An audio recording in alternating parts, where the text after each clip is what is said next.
السلام علیکم ویورس، ابھی ڈراپ سین ہو گیا ہے۔ صبح سے آپ کو پتہ چل ہی گیا ہوگا کہ میڈم نرگس پہ تشدد ہوا تھا، جو ان کے شوہر پولیس انسپیکٹر ماجد بشیر کی طرف سے مبینہ طور پر ان پر کیا گیا تھا۔ صبح ان کے بھائی خرم ادریس بٹی جو ہیں، جو بٹی اسٹوڈیو چلاتے ہیں، وہ گئے تھے ان کے گھر۔ اس کی آپ نے وہ تصویر بھی دیکھی ہوگی کہ جس پہ ان کے چہرے پہ کافی زخم آئے ہوئے ہیں۔ تو یہ تشدد کا اب پتہ چل گیا ہے، کیونکہ میڈم نرگس کی جو رپورٹ ہے وہ پولیس نے درج کر لی ہے ماجد بشیر صاحب کے خلاف۔ اس میں انہوں نے کہا ہے کہ جی ماجد بشیر صاحب کچھ عرصے سے مجھ سے پلاٹ ہے میرا 2 کنال کا ایک، اور کچھ سونا ہے، کچھ پیسے ہیں ان کے حصول کے لیے میرے ساتھ مار پیٹ کر رہے ہیں،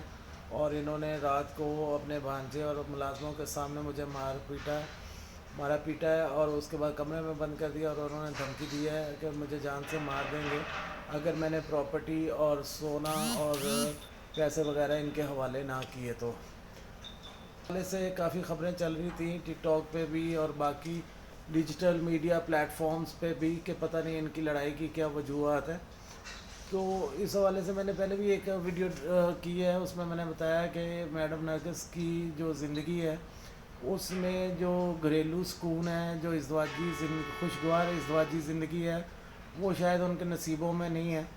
انہوں نے سب سے پہلے افضل بٹ صاحب ہیں، ایک تھیٹر کے پروڈیوسر صاحب کا اسٹوڈنٹ رہنما، ان سے شادی کی تھی، جو ان کی شادی کامیاب نہ ہو سکی۔ پھر عابد باکسر صاحب بیچ میں آئے، انہوں نے ڈیورس کروائی، اور پھر عابد باکسر صاحب نے جو ان کے ساتھ تشدد کیا وہ بھی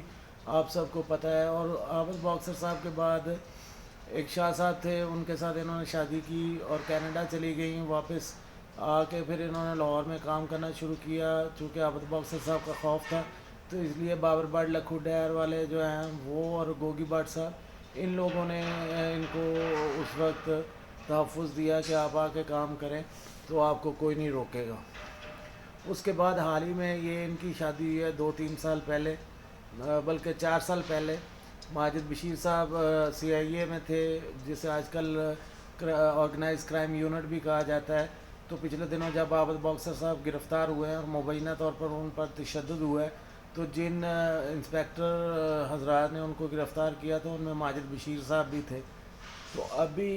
یہ خبریں چل رہی ہیں کہ اس مقدمے کی ایف آئی آر درج کر لی گئی ہے۔ ابھی میری ایک ذریعے سے بات ہوئی تھی تو انہوں نے کہا کہ میڈم ابھی 15-20 دن پہلے عمرہ کر کے واپس آئی ہیں، اور لیکن وہ ذہنی طور پر کافی ڈسٹرب تھی اور وہ بتا نہیں رہی تھی، لیکن پریشان ضرور